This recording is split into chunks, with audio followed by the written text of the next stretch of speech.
Bom, turma, boa noite. Hoje, dia 3 de maio de 2021, dá início, então, a nossa aula de Ética e Legislação Profissional. Vocês já devem ter visto aí que eu divulguei o arquivo com a nossa avaliação, conforme prometido. Vou compartilhar aqui para explicar o que é que eu estou querendo com... Espera aí, tem alguém querendo participar. Deixa eu só compartilhar aqui.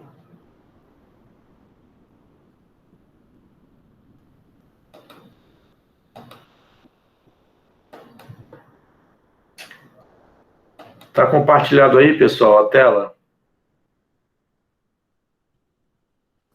Tá sim, Bom, eu quero... Como? Pode repetir? Tá sim, tudo certo. Tá. Então, eu quero que vocês façam uma resenha com esse tema do salário mínimo profissional do arquiteto, né? Para alguns, isso aí tinha perdido um pouco, né? A razão de ser em função da reforma trabalhista, mas ele continua, sim, ativo, tá? E as fontes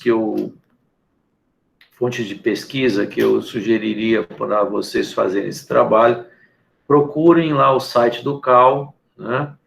Tem lá uma abazinha com legislação, né? Procure lá a legislação federal, veja se tem alguma coisa aqui em nível de resolução local, alguns CAUs, né? Mato Grosso, se não me engano, Goiás, tem uns dois, Rio Grande do Sul, né? Rio Grande do Sul e Mato Grosso, né? Eles têm alguma coisa específica, tá?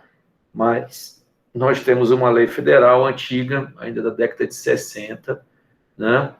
Quando éramos ainda integrantes do sistema CONFIA-CREAS, tá? Que regulamentou, né, essa questão do salário mínimo profissional de engenheiros e arquitetos, né?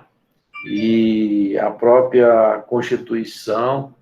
Então, primeira coisa que vocês vão fazer aqui, né, na estruturação do trabalho, que pode ser apresentado na forma de itens, como estão aqui, né, ou, se quiserem, o texto corrido, sem problema. Mas eu quero que tenham esses, necessariamente, aí vocês abordem esses pontos, né?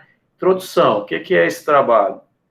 Esse trabalho é um trabalho que serve como requisito para a disciplina de Ética e Legislação Profissional, né? Do curso de arquitetura da UF, você vai colocar aí o que é que você está fazendo, né? Se quiser colocar mais alguma frase, algum parágrafo para apresentar o tema, né? O que é salário mínimo profissional e para que ele serve, né?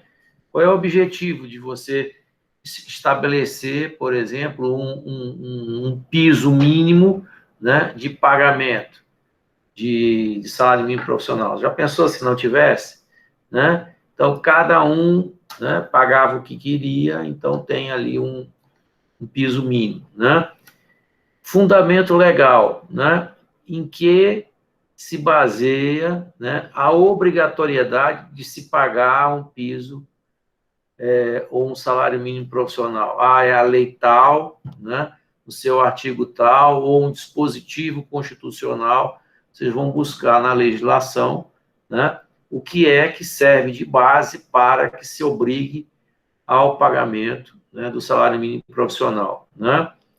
Bom, o salário mínimo profissional, né, ele é obrigatório, né, e ele é proporcional à jornada diária de trabalho, ou seja, um profissional que trabalha 4 horas, ele tem direito a um valor X, quem trabalha 5 a um valor Y, quem trabalha 6, quem trabalha 7, quem trabalha 8, né? E aí vocês vão encontrar essa tabelinha, né, junto lá da lei lá que criou, né? Quem são os órgãos competentes de fiscalização do cumprimento do salário mínimo profissional? É o conselho? É o sindicato? Ambos, né? é a prefeitura, é o fiscal do Ministério do Trabalho. Então, vocês vão, né, buscar aí nas fontes de pesquisa de vocês, né, quem tem competência para essa fiscalização, né? Bom, detectado, por exemplo, vamos supor que vocês querem prestar concurso para uma prefeitura qualquer, né? E lá o salário oferecido para o cargo de arquiteto para trabalhar 40 horas por semana é R$ 2.000, né? Inferior ao salário mínimo profissional. O que se faz, né? Quais são as medidas cabíveis? O que se pode fazer, né? Ou você não está recebendo salário mínimo profissional, o que você pode fazer, tá? E o item 7 aí é a conclusão, tá? Bom, como todo trabalho acadêmico, né? Vocês têm que atender aquelas principais NBRs, né? De citação, né? A fonte, espaçamento, entre linhas, né? Tamanho da fonte, tipo de fonte, tá? E também, né? A estrutura, sumário, citações, né? E referências, tá? Eu quero que vocês me entreguem isso por meio digital, né? Aí para o meu e-mail institucional, jricardodias@ufp.edu.br, até às 12 horas do dia 14 de maio, né? Então, vocês têm aí quase... hoje é 3, então tem 11 dias para fazer isso. É tempo mais do que suficiente, tá? Trabalho que vai ser super útil, né? Vocês buscarem aí informações, né? Hoje a gente está com a nossa sala muito esvaziada, né? Vocês estão com algum trabalho para entregar aí? Então, pessoal, alguma coisa aí, projeto, alguma coisa que está aí perturbando vocês aí com relação a prazo, ou é coincidência mesmo que hoje tem tão poucas pessoas em sala? Tem metade praticamente, né?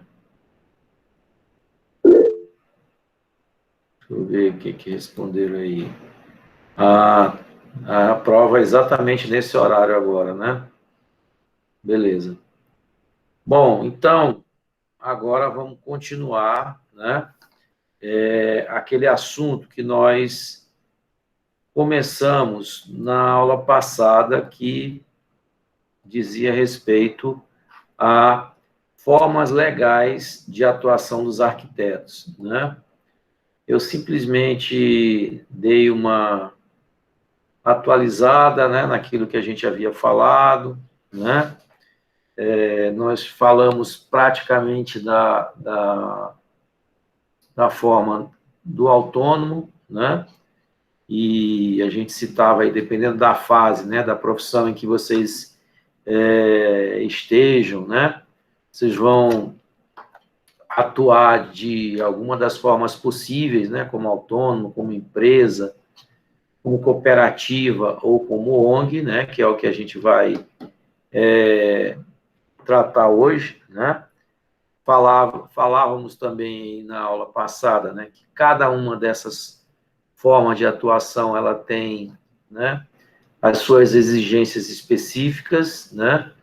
Cada uma tem ponto favorável, ponto negativo, né? E uma ou outra vai estar mais adequada de acordo com o seu perfil profissional, né?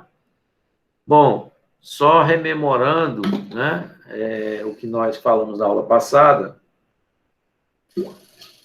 né, dependendo aí da fase em que você se encontra, tem aquela fase do prestador de serviço ocasional, né, que é essa fase, vamos dizer assim, quando você acaba de sair da faculdade, né, e você ainda presta serviço de maneira ocasional e não é necessário tanta formalidade assim, não precisa de nota, né? Você tem uma outra ocupação, né? Aí nós temos o prestador de serviço autônomo, né? Ele é aquele profissional, né, que está formado, né, que trabalha exclusivamente como um projetista, né? E a nossa fonte aí disse que esse cara seria um profissional que teria renda aí hoje entre 3 a 4 mil reais, né? Aí ele comenta, ó, que ser um profissional autônomo acaba saindo muito caro, né? Eu comentava isso na semana passada. Por quê? Porque você tem, né, aí encargos de INSS, pode chegar até uma alíquota de 27,5% de imposto de renda. Eu disse a vocês que essa alíquota de 27,5%, ela é isenta até certo valor, acho que até 1.000 e alguma coisa, né? Depois tem uma alíquota intermediária, né? E depois que você chega até determinado patamar, a alíquota é 27,5%, né? Então fica, se você for trabalhar formalizado, né? Ou seja, pagando tudo que tem que pagar, com, com nota, pagando imposto, você vai dar de 40% a 50% do que você ganha só, né? Aliás, mais, né? 20% mais 27,5%, você vai dar aí 50%, né? Só para tributos, né? E se você está pensando que microempresa, né, pode ser uma boa alternativa, infelizmente ele não é permitido para a área de arquitetura e design de interiores, né? Então, para aquele profissional que atua individualmente ou presta serviço para colega, geralmente a gente trabalha como autônomo, né? Já falei sobre isso na aula passada, vou passar aqui rapidamente, tá? Porque o que nos interessa hoje é pessoa jurídica, né? Aí falei das contribuições, né? As vantagens, né? Que você pode trabalhar na sua casa, não precisa ter um endereço, né? E para que a gente receba, né, a nossa remuneração trabalhando como autônomo, é necessário que a gente apresente para o nosso cliente ao final, né, ou se tem um valor de entrada, um RPA, né, que é o recibo de pagamento a autônomo, né?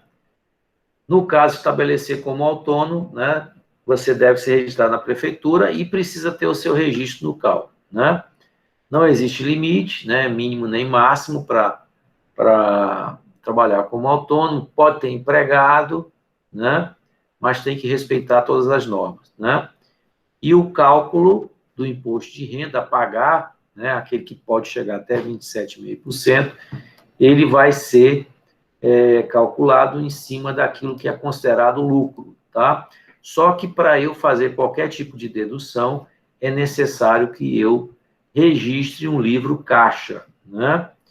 E o imposto ele vai ser recolhido através de uma modalidade chamada Carnê-Leão, né? Que tem uma tabela de acordo com a Receita Federal, tá? E como colocado aqui, para se ajustar, se preciso for, recolhe-se mais imposto, ou, né, quando você entrega a declaração e é feito o que eles chamam de declaração de ajuste, se você tiver pago a maior, né, você pode obter as restituições. Quem entrega a declaração de imposto de renda primeiro e tem restituição, recebe a devolução, né, que eles chamam de restituição, antes do que os outros, tá? A Receita, ao longo do ano, ela tem não sei quantos lotes, né, de restituição, tá? Isso já falei, né, como comprovante de recebimento de valor, ele deverá fornecer aos seus clientes um RPA, né? E aquele profissional autônomo que prestar serviço a outras pessoas físicas deverá fazer o livro caixa. O livro caixa nada mais é um livro onde você acredita, né, ou debita, né, despesas e ganhos, né? Outra questão aí, né, é que o percentual, como já falamos, né, ele é elevado, né, mas para que a gente possa garantir nossa aposentadoria e assistência médica, né, é necessário que nós façamos uma contribuição, né, para a Previdência Social, né? Tem um carnezinho específico, né, que é um carnezinho laranja, né, onde você paga uma contribuição de 20% sobre até um valor lá, limite de salários mínimos, tá? Uma contribuição máxima hoje que se paga à Previdência é de 600, quase 700 reais, né, mês, tá? Os altos impostos, né, que a gente tem aí, devido pelo autônomo e exigências de mercado, tem levado um número cada vez maior de profissionais a procurar uma alternativa, né? O problema maior é a questão do imposto de renda, né, que aumenta a cada ano. Por quê? Porque o governo não atualiza, né, a sua tabela, né, de imposto de renda. Então, só em ele não atualizar, ou seja, aumentar o limite de isenção, ele já está provocando, né, um aumento de impostos, né? E já falei aí do RPA, né? E agora é o que é novidade, né, para a nossa aula,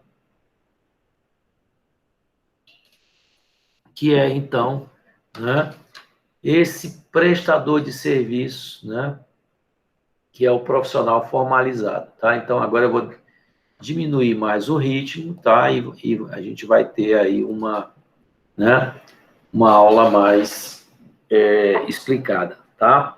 Então o que que a gente chama de profissional aí formalizado, né?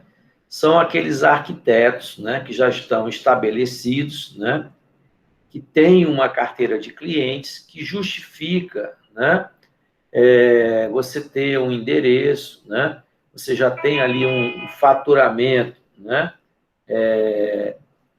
mais ou menos estável, né, e aí vocês querem abrir, então, a pessoa jurídica, tá?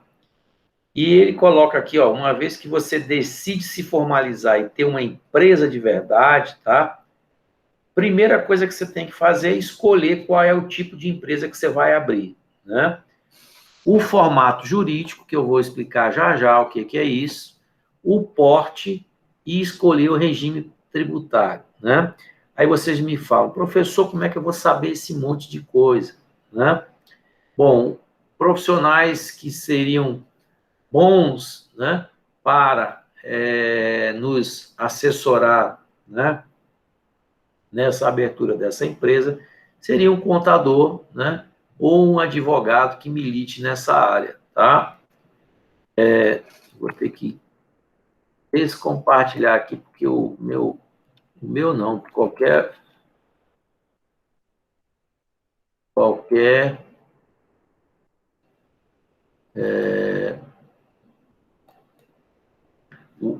PowerPoint, ele, né, ele, o que aconteceu aqui, meu Deus?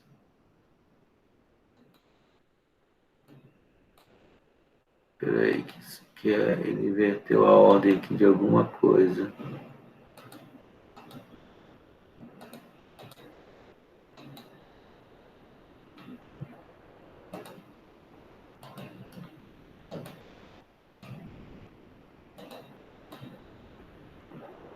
Ele inverteu aqui a ordem de um slide que eu...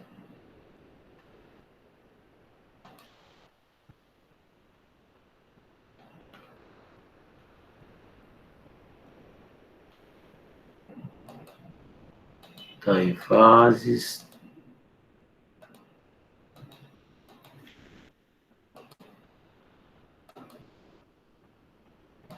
Não, vai estar certo.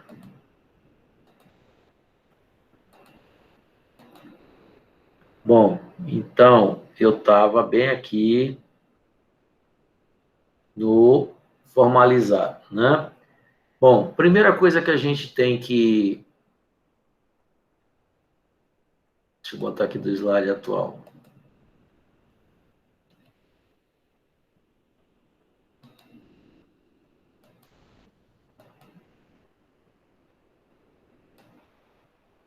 Pronto. Primeira coisa que a gente tem que...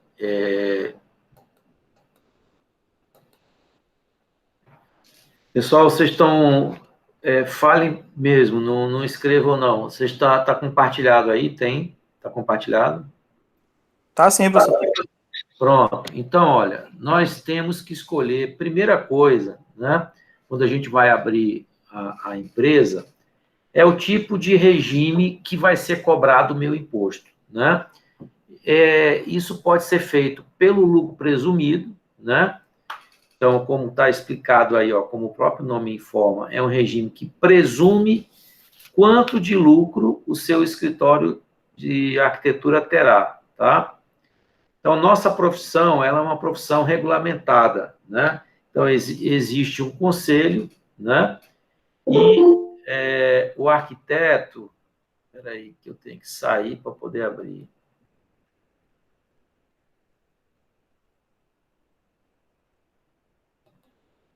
Continua compartilhado aí? Continua?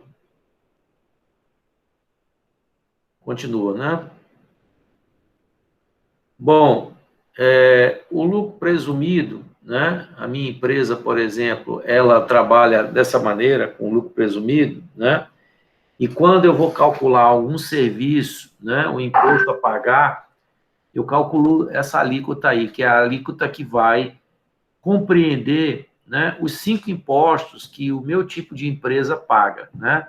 Eu pago ISS, que é o Imposto sobre Serviço, o IRPJ, que é o Imposto de Renda sobre a Pessoa Jurídica, PIS, que é o Programa de Integração Social, COFINS, contribuição contribuição com fim social, e a ISS, PIS, COFINS, IRPJ e contribuição associativa, né? São as modalidades possíveis, né? Modalidades não, são os tipos possíveis de imposto que a gente paga toda vez que a gente passa uma nota. ISS, PIS, COFINS, contribuição social, e IRPJ. PIS, COFINS, contribuição social, IRPJ, eu estou esquecendo um, ISS, PIS, COFINS, contribuição social e IRPJ, né? São esses 5 impostos, tá? Professor, a gente tem que saber isso tudo, tá? Vocês têm que saber que vocês pagam isso aí, então, quando vocês forem calcular o valor de um serviço, saibam que isso aí, né, tem que estar embutido no valor do seu serviço, ou seja, todas as suas despesas, né, com mão de obra, se você vai fornecer algum tipo de material, né, algum tipo de apresentação especial, né, o seu lucro, e sobre todo esse valor você vai tirar 16,33% e vai ser destinado a tributos, né? E aí, no rol desses tributos, você vai ter aí 4 espécies, né? Que são essas que eu comentei com vocês, tá? Isso aqui é o valor também, né? Do advogado, do engenheiro, né? Qualquer profissional liberal, tá? Existem algumas prefeituras que trabalham com alíquota superior a 3%. Por exemplo, aqui em Teresina, a alíquota para projeto de arquitetura, para escritório de arquitetura, é 3%, tá? E aí, quando a gente soma todos os impostos, eles vão dar 16,33%. Comparem, né, o conjunto total de impostos que uma empresa paga, 16,33%, com aquele conjunto de impostos que eu mostrei há pouco para vocês, né, 20% de previdência, até 27,5% de imposto de renda, e ainda tem o ISS 3%, que é isso, estou falando com relação, né, à pessoa física. Então, a tributação da pessoa jurídica, ela é menor do que a cobrada para a pessoa física. Entretanto, a pessoa jurídica, ela tem custos de sede, ela tem empregados, ela tem um custo fixo maior, né? Bom, em algumas prefeituras do Brasil, né, o lucro presumido dá a opção também de um regime conhecido como SUP, né? Sociedade Uniprofissional, tá? E o que é essa sociedade uniprofissional? É uma sociedade onde os sócios possuem a mesma atividade profissional. Eu desconheço que aqui em Teresina, a nossa prefeitura de Teresina tenha essa modalidade. Mas não é porque eu não conheça que não existe, tá? Eu nunca ouvi falar, tá? Mas existem algumas prefeituras e isso tem alguns benefícios, tá? Qual é a diferença, né, entre, por exemplo, o chamado lucro presumido normal, né, o lucro presumido e o SUP? É tudo com relação ao ISS, tá? Lá naquele regime especial, no SUP, ele passa a ser um valor diferenciado e menor, né? Então, numa empresa, por exemplo, que a minha, né, que é o lucro presumido normal, que paga 16,33, quando você tem essa modalidade, né, SUP, que é essa sociedade uniprofissional, o imposto total que você pagaria de 16,33, ele cai para 12,40. Então, a gente tem aí, olha, uma redução, né, significativa, né? Então, é um grande negócio. Aqui em Teresina, eu desconheço que nós tenhamos, tá, esse benefício, tá? Outra opção, que eu acredito que todo mundo já ouviu falar, né, seria a opção pelo sistema Simples, tá? Então, o Simples, olha, ele está comentando aqui, ó, diferentemente do lucro presumido, né? O Simples, ele não presume quanto você terá de lucro, tá? E o imposto é cobrado pelo limite do seu faturamento anual, tá? Então, de acordo com anos anteriores de faturamento, tá? Aí você tem uma noção de quanto a sua empresa fatura, aí você pode, né, ser optante do Simples. Porém, se você ultrapassar aquele teto, né, limite para ser enquadrado como empresa simples, tá? Você tem que voltar para um outro regime de imposto. Professor, isso é muito complicado, isso é coisa de contador, tá?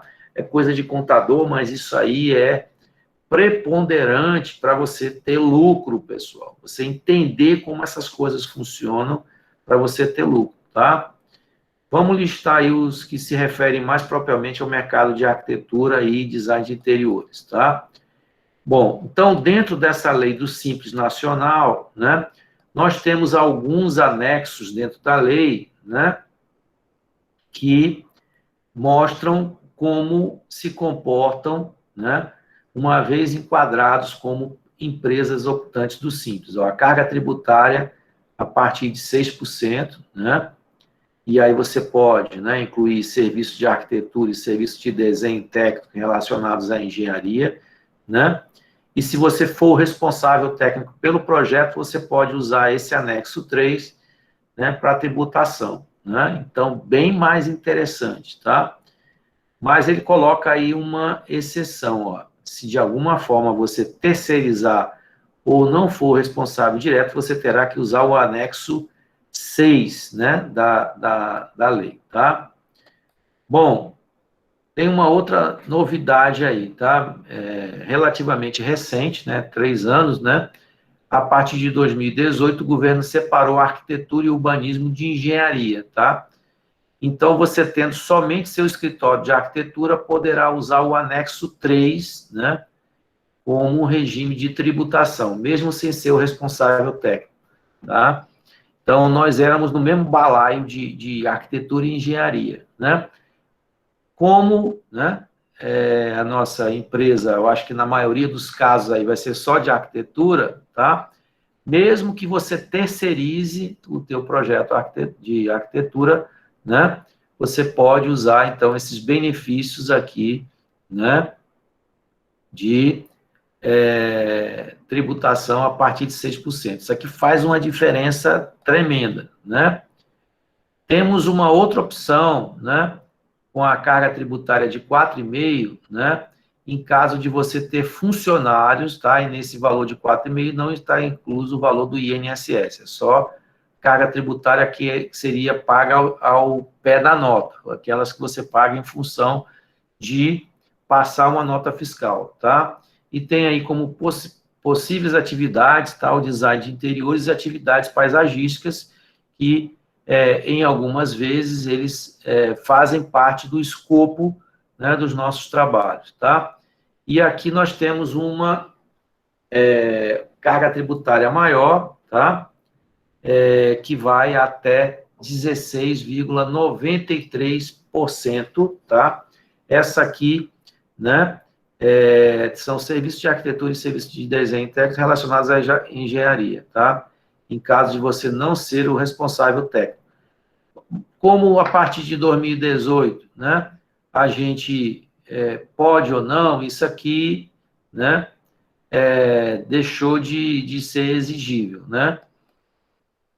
Bom, professor, por que é importante, né, eu ter uma pessoa jurídica?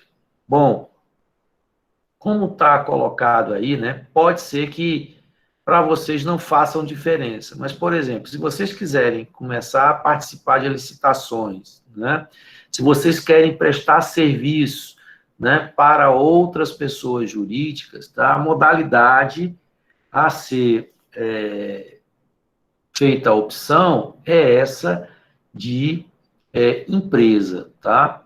Normalmente, uma pessoa jurídica não gosta de contratar uma pessoa física. Eu já expliquei por quê na aula anterior, né? Uma empresa que contrata um profissional, pessoa física, o que vai acontecer? Você vai ter que recolher um valor, um percentual a mais sobre o valor a pagar para aquele profissional. Colocando aqui exemplo, né? Vamos supor que eu contrate aí algum de vocês, que são todos autônomos, para fazer um projeto de uma casa para mim, tá? Vamos supor que vocês tenham me cobrado R$10.000, tá? Na hora que eu for pagar vocês, eu tenho que recolher 20% a mais, né, para a Previdência, porque eu estou contratando um profissional de nível superior, tá? Então, isso aí fica bastante elevado e as empresas não gostam de pagar isso a mais, né? E você vai ser quando você está formalizado, não tem esse tipo de cobrança. Você vai passar uma nota fiscal para o seu cliente, vai fazer aquelas deduções legais, tá? Dependendo do regime tributário que você tenha optado, né? Ou lucro presumido, ou simples, né? E tem um outro, né, que não foi falado aí porque ele não é adequado para uma empresa de arquitetura, que é o lucro real, tá? Só para outras empresas que faturam acima de 4.800.000, tá?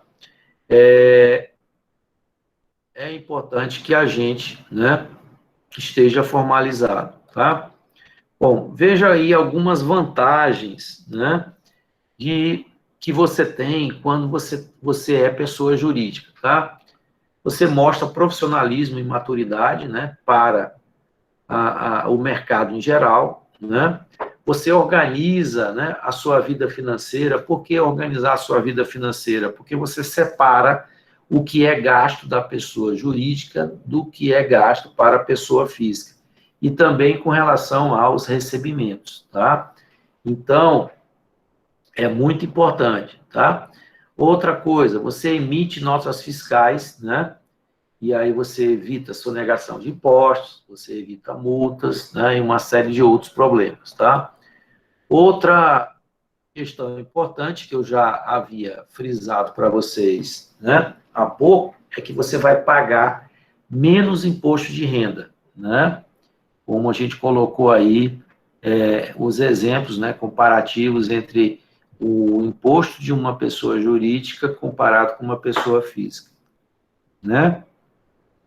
E a melhor parte é que você vai, com certeza, ter mais dinheiro no seu bolso, né? Porque você vai ter uma economia com relação aos impostos, você vai trabalhar com empresas, né? E isso vai acelerar aí o crescimento dela, tá? Bom, outra coisa importante, né? É a composição contábil, né? Do seu escritório de arquitetura, ou seja, de que forma, né? Você vai constituir essa empresa, como é que é o formato jurídico, tá? Bom, até o ano de 2000, acho que 2002, se não me engano, tá? Era possível nós abrirmos um escritório de arquitetura, né? No formato de empresa individual. A empresa individual, né? Ela, como o próprio nome sugere, tem somente um sócio, né? E a responsabilidade é ilimitada. Esse aí é que é o grande problema, tá? O seu patrimônio pessoal, né, o seu carro, a sua casa, né, um terreno que você tem bem ali em Timon, um terreno que você tem bem ali em Luiz Correia, ele se mistura com o bem, né, com os bens da pessoa jurídica, ou seja, como é uma empresa individual, o seu nome, pessoa física, ele está misturado com o nome da pessoa jurídica. E olha o problema, ó, em um eventual problema judicial, os bens pessoais podem ser afetados, né, pela pessoa jurídica, tá? Bom, e aí criaram, né, a tal da Eireli, né? Acho que eu citei um exemplo da Eireli na semana passada, né, que a Florence, né, aí que é vendedor de imóveis e tem um faturamento até razoável, né? Eles são Eireli, tá? Ela também tem só um sócio, né? Porém, aqui tem uma diferença para a firma individual convencional, tá? A responsabilidade, ela é limitada, tá? Ou seja, existe uma proteção, né? Como está colocado aí, uma blindagem entre os bens que são vinculados à pessoa física e à pessoa jurídica, tá? Mas para você abrir uma Eireli, tá? Você precisa registrar que a empresa tem de patrimônio pelo menos 100 salários mínimos de capital social. Isso pode ser um grande empecilho. Para vocês terem uma ideia, um salário mínimo hoje é R$ 1.100, né? Multiplica 1.100, né, vezes 100, então você vai ter que justificar na abertura da empresa que ela tem, né, um capital social, ou seja, para ela integralizou, né, através de um terreno, de uma sala, de um carro, alguma coisa, um patrimônio aí, né, que justifique 100 salários mínimos. Isso aí pode ser um grande empecilho, né, para você abrir, né, uma empresa, né, de cara, né? Por quê? Porque você começa pequeno, né? E nem todo mundo tem um patrimônio como esse logo de cara, né? Bom, e aqui, né, a mais comum, né, em a gente encontrar, que são as sociedades limitadas, aquela LTDA, né? Aqui é o modelo mais comum e mais conhecido de todos, né? É uma empresa que tem mais de um sócio, né? Essa limitada, né? Quando você tem mais de um sócio, você tem que definir, né?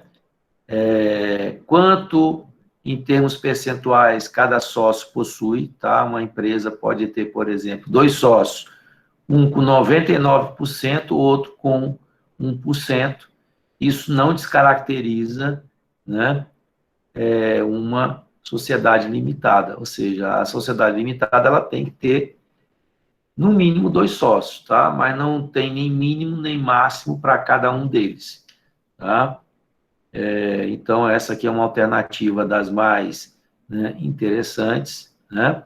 E essa sociedade limitada é também conhecida como sociedades por cota de responsabilidade limitada, ou seja, cada sócio responde pelo limite das cotas a que ele faz jus, tá?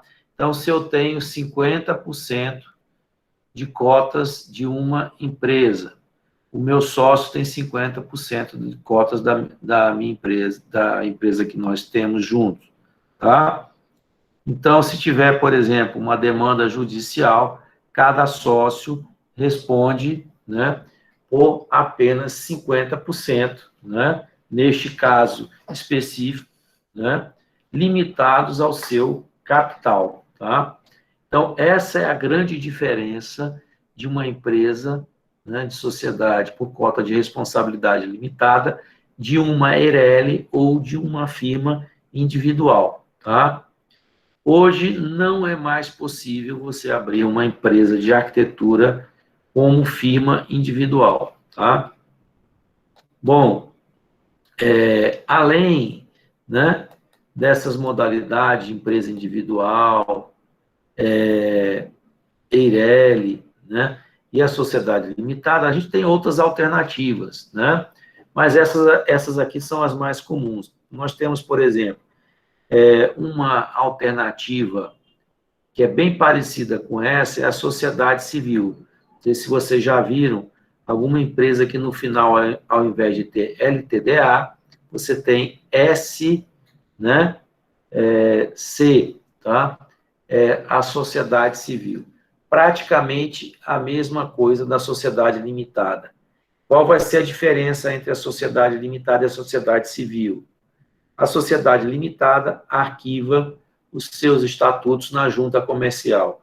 A sociedade civil arquiva, né, os seus estatutos, alterações, aditivos, etc., tá, no cartório de registro de títulos e documentos. Tá? Elas têm mais ou menos a mesma carga tributária, né, mais ou menos a mesma legislação. Além dessas, né, mas não comum, nós temos a sociedade comandita por ações, a sociedade anônima, nós temos uma série de outras modalidades que não são de jeito nenhum comuns, tá?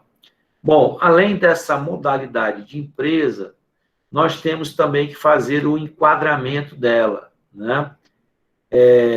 Esse enquadramento, tá, é o porte da empresa, tá? Uma empresa, né, ela pode ser enquadrada como microempresa, quando ela tem um faturamento anual de até 360 mil, ou seja, se você dividir isso aqui por 12 meses, seria uma empresa que fatura aí até 30 mil reais por mês, né? Nós temos a empresa de pequeno porte, né? É uma empresa que fatura, né, entre 360 até 4 milhões e 800, tá? A minha empresa de arquitetura, ela está enquadrada como EPP, né, empresa de pequeno porte. Não é que ela, necessariamente, ela faturou isso lá no ano passado, tá? Mas é por força de licitações que a gente participa, né, que às vezes no edital ele pode limitar a participação, né, pelo enquadramento, né? Não serão permitidos a participação de microempresas, tá? Somente de empresas de pequeno porte ou outras modalidades, tá? Então, isso aqui é importante. Professor, como é que eu faço esse enquadramento? No momento da constituição, ou seja, quando seu contador ou seu advogado estiver fazendo o estatuto, né, a constituição da empresa, onde você vai definir o nome da empresa, nome de fantasia, o endereço que ela vai funcionar, quando ela vai iniciar as atividades, quem são os sócios, qual é o percentual de cada sócio, o capital social que é integralizado, ou seja, aquele que é colocado como se cada um casasse ali um valor para abrir a empresa, 10 mil, né? Tem 2 sócios, cada um casou 5 mil, né? E aí foi integralizado 10 mil reais para constituir essa empresa, tá? Essa empresa quebrou, deu um calote no mercado, cada sócio desse tem 50%. Cada sócio vai responder com seu patrimônio pessoal até o limite das suas cotas, ou seja, como a empresa tinha um capital social de 10 mil reais, cada sócio tem 50% das cotas, né? Se a empresa não tiver dinheiro, né, para pagar lá as suas obrigações vencidas, cada sócio, dentro do limite do seu capital, vai entrar com o patrimônio pessoal para arcar com essas despesas. Por isso que o nome da empresa é Sociedade por Cotas de Responsabilidade Limitada. Mas se uma empresa, por exemplo, Eireli, né, ou uma firma individual quebra, como o patrimônio está confundido, né, tá aí fundido um com o outro, o sócio ele vai responder com aquela casa que ele tem lá na praia, né, para pagar funcionário. O sócio vai ter que vender um carro dele, né? Enfim, você responde com, né, o patrimônio, né, que você tiver no caso de firmas individuais e Eireles, tá? Bom, falei da microempresa, até 360 mil, empresa de pequeno porte, também conhecida como EPP, a faixa, né, de faturamento por ano seria 360 mil, ou seja, 30 mil, né, reais aí por mês, até 4 milhões e 800, que vai dar 400 mil reais por mês, tá? O modelo de tributação, como a gente já falou há pouco, né, pode ser escolhido entre o Simples Nacional, né, você pode ter ali uma carga tributária bem pequenininha, né, você pode presumir quanto você vai lucrar, e aí você vai, né, ser tributado pelo lucro presumido, esse aqui é o da minha empresa, né, e nós temos o SUP, né, que é aquele sistema uniprofissional que depende da cidade que você está trabalhando para optar por essa modalidade de tributação, tá? Bom, professor, você falou aí um monte de coisa. O que é que a maioria está fazendo, hein? Quais são as modalidades mais procuradas, né? Bom, quando podia, né? Podia ser o empresário individual, que aqui a gente, por associação, seria o Eireli, né? Ou uma microempresa, né? E se faz a opção pelo Simples Nacional, tá? Então, são as modalidades mais escolhidas. Então, se vocês vão começar, né? Menores, tá? A modalidade seria, se tem lá um bem que pode integralizar lá para a empresa, né? Tem ali 100 mil reais, né? Para abrir uma Eireli, né? Se não tiver, abre uma microempresa, mas sabendo que vai ter que ter 2 sócios, né? Coloca lá sua mãe, né? E você, sua mãe com 2%, você com 98%, né? Você é casado, bota lá a sua esposa, o seu marido, né? Ou, né, uma outra pessoa, ou as faculdades aí saem muitas sociedades, né? E fazem a opção pelo Simples Nacional, que, como a gente viu, a carga tributária é bem baixa, né? Mas cada caso é um caso, né? Por exemplo, se você opta por ser microempresa, saibam que o seu limite de faturamento vai ser, hoje, somente 360 mil. E aí, de repente, aparece um edital, né, de licitação, né, para um projeto, olha, a nova sede da Polícia Federal, aqui do estado do Piauí, agora em janeiro, lançou um edital, né, de 670 mil, né, a licitação, era arquitetura e projetos complementares. Se você está enquadrado como microempresa, você não vai poder participar de uma licitação como essa, tá? Então, é uma faca de dois gumes, né? Você faz essa opção, porém, você fica limitado a trabalhar num determinado universo, tá? Por isso que está colocado aqui, ó, avalie o seu caso e consulte um contador, tá? Não é porque todo mundo está fazendo que essa combinação possa ser a melhor para você, né? Bom, temos outros tipos de empresa, tá? Não são tão comuns, né? Mas temos outros tipos de empresa, tá? Que eu até cheguei a comentar com vocês na semana passada. A cooperativa, né? Que pode ser aí um grupo de arquitetos e urbanistas, né? Que podem se reunir com outros técnicos, né? Assemelhados, tá? Pode ser com pedreiro, bombeiro, pode ser com engenheiro, tá? E montar aí uma cooperativa de serviços, por exemplo, da construção civil, tá? E se não tiver nenhum empecilho, né, com relação ao contratante, vocês podem, né, prestar serviço no mercado de trabalho, inclusive com algumas vantagens tributárias, porque o regime tributário da cooperativa é bem interessante, né? Bom, no Brasil, né, essa modalidade cooperativa, elas são regidas por essa lei aqui, né, a 5764, né, e tem uma característica aí, para você abrir uma cooperativa, você tem que ter, no mínimo, 20 pessoas, né, com interesses comuns, ou seja, eu não consigo abrir uma cooperativa somente com 10 profissionais, 5 arquitetos, 5 pedreiros, não consigo, tá? Tem que ter 20 pessoas, tá? As cooperativas têm natureza jurídica própria, elas não são sujeitas à falência, tá? Então, isso aqui pode ser um fator negativo quando você vai, por exemplo, participar de uma licitação.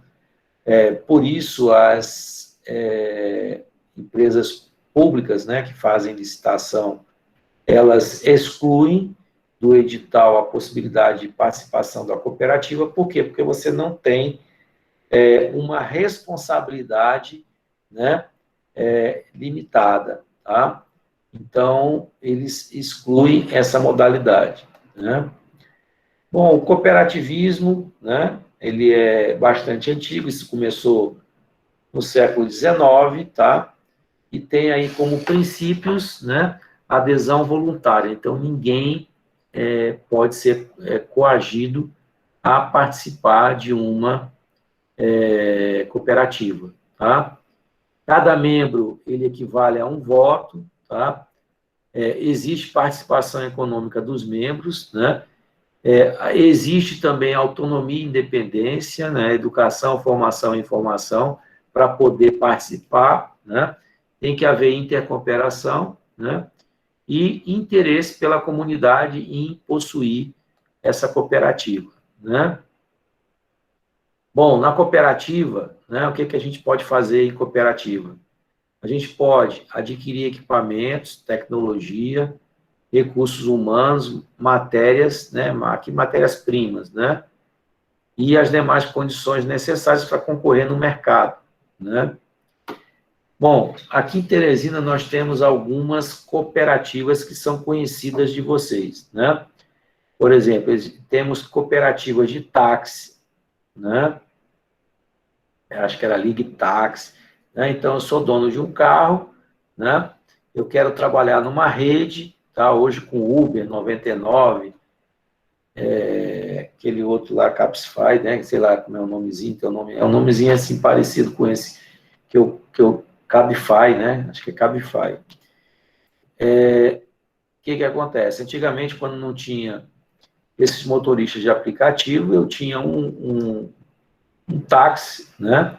E eu queria usufruir do serviço de uma central, eu me cooperava, né, numa dessas cooperativas. Por exemplo, a Unimed, né, é uma cooperativa de médicos, né, é um plano de saúde que é formado por uma cooperativa de médicos, né?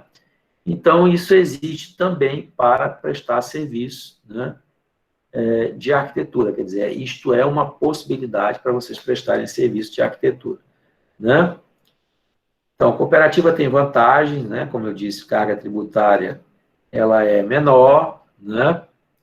E a remuneração de serviço prestado pelos diretores de cooperativas, né? Não é pago como salário, tá? É pago como prolabore. O prolabore é como se fosse o salário do dono, tá? E a carga tributária é diferente do que você pagaria, por exemplo, para um funcionário. Um funcionário paga de encargo social hoje no Brasil quase 120%, né, de tributos, né? É um penduricalho, um monte de coisas que vão embutidas, né? FGTS, Previdência, férias, 13º, tem um monte de coisa que está ali pendurado, né? E quando você vai compor, isso representa 120% a mais para o funcionário. Então, se você paga 1.000, esse funcionário custa para a empresa 2.200, tá? O Prolabore é diferente, você paga, né, o valor a título de Prolabore, você desconta lá o valor da Previdência e aquele valor ali, ele é líquido, tá? Então, a cooperativa é uma forma bem interessante de você prestar serviço, tá? Bom, no sistema de cooperativa, né, aquilo que sobra, né, é distribuído, né, proporcionalmente pela quantidade de sócios, né, que tem lá as cotas partes quando é feito a declaração de ajuste, ou seja, faz o imposto, né, de renda, né, viu lá o que é lucro, aquele lucro, então, ele é dividido, né, pelos diversos cooperados, tá? Bom, as cooperativas, elas têm uma instância superior, que é a OCB, né, que é a Organização das Cooperativas do Brasil. Elas têm sede estaduais, eu não tenho conhecimento se aqui no Piauí a gente tem isso, né? E as universidades e sindicatos também vêm buscar apoio à formação de cooperativas, tá?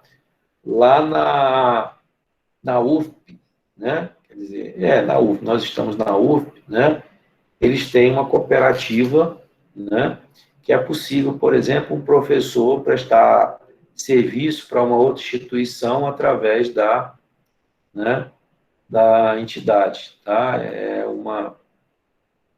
Eu não sei se é a própria ADUP, tem uma forma lá, que eu não sou dedicação exclusiva, eu não sei informar isso para vocês com precisão, mas existe, né, uma alternativa para aqueles professores, né, que precisam, às vezes, por exemplo, passar um documento fiscal para receber uma remuneração, claro, que desde que legal, que permitida, né, e eles se utilizam, né, da instituição para fazer isso, né. Uma outra modalidade, né, que a gente pode fazer é uma ONG, né. Todo mundo já ouviu falar em ONG, tá? ONGs são as organizações não governamentais, tá? E a gente vai ver aí na literatura algumas definições, né, de ONG, né? Então, as ONGs são organizações não governamentais, né? E para esse ENSA aí, ONG é uma organização sem fins lucrativos que atua com visão política na assessoria a movimentos populares, né?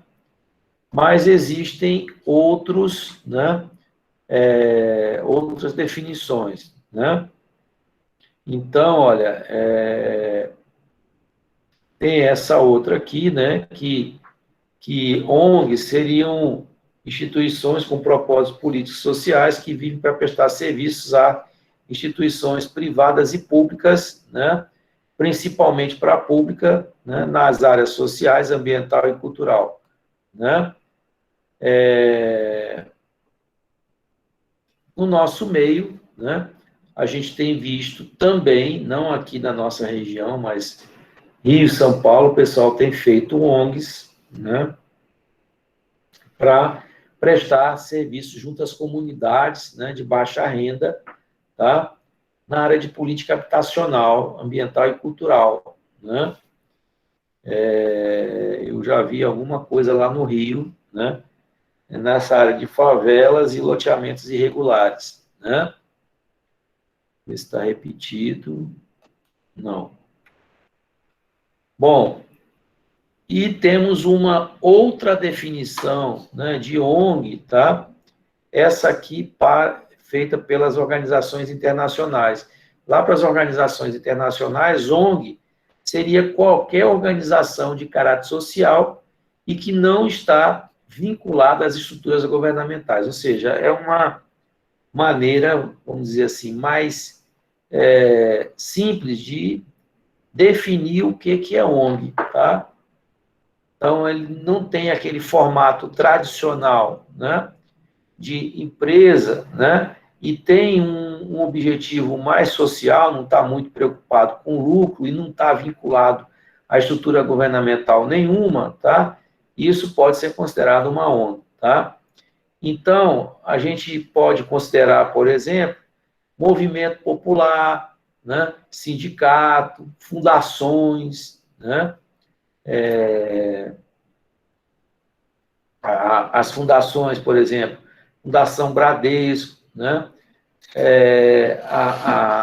a UFP tem uma, né, acho que é a FUFP, né, entidades que são ligadas de assessoria, que são ligadas a setores públicos, né, também são consideradas ONGs, né? Talvez vocês conheçam mais ONGs, né, que estão ligadas aí à questão do meio ambiente, né? Aqui em Teresina e no Piauí nós temos a Fundação Rio Parnaíba, né? Fundação ONG que cuida do negócio de abelha, né? Nós temos aí um monte de ONGs, né, que tem uma causa, um propósito, né, maior, tá? E que se encaixam, então, nesse formato aí, tá? Bom, isso não é, né, como colocado aí, uma realidade cultural brasileira, tá? Na qual, normalmente, são mais reconhecidas como ONGs, né?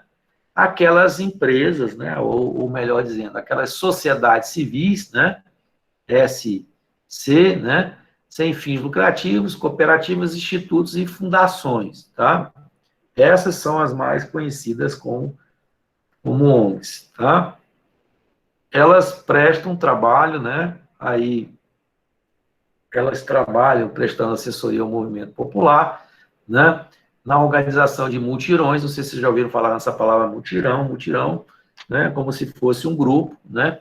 Que se organiza com um determinado fim, às vezes não, nunca recebendo remuneração, né? E ele, às vezes, é composto de moradores da própria comunidade, tá? Essas comunidades mais pobres, às vezes você tem dentro delas alguns profissionais, tipo pedreiro, eletricista, etc. Ele organiza um mutirão, às vezes, para a construção de casas, e cada um, dentro da sua especialidade, desempenha, né, aquela sua atividade de forma gratuita, né? E ele vai receber o benefício de outro profissional que não é a especialidade dele também. Então, todo mundo sai ganhando, tá? As ONGs, né, elas, da mesma forma que a gente tem um estatuto ou um documento de constituição, né, de uma empresa limitada, a ONG também ela tem um estatuto, né, que está, vamos dizer assim, registrado, né, ou um cartório, ou na junta, tá? Que vai definir a sua estrutura, objetivos, né? Objetivo, etc. Tá? E as organizações sem fins lucrativos, elas são regulamentadas, né, por essa lei que vocês estão vendo aí, que é a 6.015 de 73, tá? Que, por exemplo, legaliza as associações de moradores, né, de ambientalistas e de cidadãos imbuídos de um propósito social. Eu, quando era estudante, na minha faculdade de arquitetura, né, eu tinha uma bolsa, né, a minha faculdade era uma faculdade particular lá no Rio, né, e a minha faculdade, ela tinha um convênio com a Associação de Moradores do Rio Comprido. Rio Comprido é um bairro, né? E esse bairro tinha uma série de demandas, né? Principalmente de arquitetura, tá? E a nossa faculdade, então, o que ela fazia? Como compensação, né, para conceder uma bolsa para o aluno, esse aluno, ele prestava serviço de acordo com as demandas daquela comunidade, dentro da sua área, né, de estudo. Então, como eu estava fazendo curso de arquitetura, tinha muita demanda, tá? Então, eu fiz vários trabalhos para a Associação de Moradores do Rio Comprido, né? Quando eu fui estagiário da Prefeitura do Rio, né, aí eu estava trabalhando como estagiário da Prefeitura do Rio, né? Eu trabalhava na Semplan, Secretaria Municipal de Planejamento de lá, né? Na verdade, não era nem Semplan é aqui, lá era IPLAN Rio, era Instituto de Planejamento do Rio de Janeiro, tá? E eu trabalhava com loteamentos irregulares, e nós atendíamos diversas comunidades, diversas associações de moradores, né? Eu lembro que eu fui numa Chácara do Céu, que era em São Conrado, que era um lugar lindo, né? Que é assim, entre Barra e São Conrado, né? E a gente ia para lá como estudante de arquitetura para medir, né, as casas daquelas pessoas que eram áreas de ocupação, de invasão, né? E a Procuradoria do Estado do município, Procuradoria do município do Rio de Janeiro, estava regularizando aquelas propriedades, né? Então, cada um delimitava lá um lote, você fazia o levantamento da área construída e a Procuradoria do município, ela fazia a regularização. Então, nosso trabalho era medir aquelas casas, né? Eu entrava naquelas favelas, naquele coisa, às vezes, com bambu, né, com uma trena, e vocês sabem que você não pode medir assim, você tem que medir, né, em projeção horizontal. Então, o bambu era para poder esticar a trena, né? E a gente passou, assim, por diversas situações inusitadas, né? Como, por exemplo, você, para subir a favela, ter que pedir autorização para o chefe lá do pedaço, né, que cada morro daquele é controlado, né, por um chefe do tráfico, uma facção, né, o pessoal sabe na hora que você não mora ali, né, então o que você está fazendo ali, né, depois que eles sabiam o que era o meu objetivo ali, aí a recepção era totalmente diferente, mas eles ficavam com medo, né, o que esse cara está fazendo aí, esse cara veio comprar droga aqui, esse cara... Não, ele veio trazer benefício, né, que os moradores iam se beneficiar de alguma forma, né? Bom, as ONGs, né, que estiverem interessadas em prestar serviço de alguma forma, né, devem prestar essa atividade, né, ou melhor, devem informar isso lá no estatuto, né, e buscar registro no cartório de títulos e documentos. Toda cidade tem um cartório que é encarregado de fazer este arquivamento, tá? E, nesse caso, pode requerer um CGC, que hoje, na verdade, não é nem mais CGC, é CNPJ, né? Que é o Cadastro Nacional da Pessoa Jurídica, né? E realizar transações financeiras, né? E as ONGs podem ainda realizar contratos, né? Contratando os profissionais, realizar convênios, ter empregados, desde que isso esteja lá no estatuto. O estatuto, pessoal, é como se fosse a certidão de nascimento da empresa, tá? Uma sociedade civil, uma sociedade limitada, né? Uma sociedade anônima, todo mundo tem estatuto, né, estabelecendo quem são os donos, o nome, o endereço, quando começam as suas atividades, ela pode ter um início de atividade, pode ter já uma data prevista para fim das atividades, tá? Então, tem que estar lá no estatuto, né, que aquela empresa vai prestar serviço com a seguinte finalidade, tá? E procure uma consultoria especializada antes aqui não é construir, né? Seria melhor constituir, né? Constituir uma ONG, né? Bom, não sei por que ele não está querendo salvar, né? E aqui tem um tutorial, né? Claro que bem simples, né? Para como você abrir aí uma empresa. A primeira coisa que eu acho que vocês têm que procurar, né? É um escritório de contabilidade, né? Ou um advogado aí que possa, né? Como é que se diz? Assessorar aí da melhor forma possível. Mas alguns documentos que vocês vão precisar, carteira de identidade, né? Não pode ser aquela identidade que está toda suja, o plástico rasgado, né? Comprovante de endereço, onde vai ser a empresa, número de recibo da última declaração do imposto de renda, cópia do título de eleitor e cópia do IPTU, né? Onde será essa empresa, né? Dependendo do local, vocês vão ter outros documentos, como, por exemplo, contrato de locação, o imóvel não é seu, né? Aí tem que ter o contrato de locação, né? Se é uma empresa limitada, né? Esses documentos aí tem que ser seus e do sócio, né? Tem outras coisas, mas via de regra é isso aí, tá? Bom, pessoal, de forma bem simples, né? Essas aí seriam as principais exigências, né? Para se abrir, né? Uma empresa, tá? E as modalidades, a questão do regime tributário, do enquadramento, né? Eu sei que é muita informação, né? Às vezes vocês podem ficar com dúvida, mas como a gente frisou aí bem no início, tá?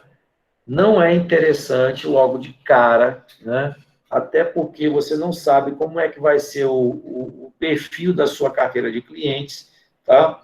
Por quê? Porque abrir uma empresa significa que você vai ter despesa fixa, tá? E se você não tem renda, né, estável, fixa, não é interessante abrir uma empresa, porque a empresa tem que pagar contador todo mês, a empresa tem que pagar o aluguel, se o imóvel não for seu, tem que pagar a luz, tem que pagar a água, tem que pagar funcionário, né?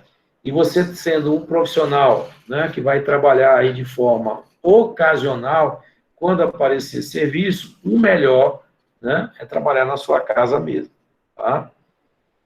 Bom, algumas pessoas entraram depois, né?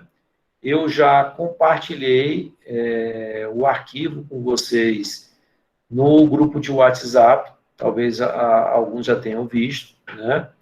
A nossa entrega dessa avaliação vai ser para o dia 14, que é, sem ser essa sexta agora, que é 7, na outra, tá? Até às 12 horas, a entrega é por e-mail, tá? Com o assunto salário mínimo profissional, tá? Nossa aula hoje é mais curtinha, né? Porque esse assunto é mais curtinho. E eu queria saber se vocês têm alguma dúvida aí com relação ao que foi comentado. Não, pessoal? Tudo ok? Tranquilo. Tudo Então tá. ok, professor. Então tá, nenhuma dúvida, né? Então, ficamos por aqui. Na próxima aula, a gente continua aí o nosso conteúdo, tá? Então tá. Até logo. Tchau, boa noite. Boa noite. Até logo, professor. Até logo. Até mais, pessoal. Boa noite. Boa noite.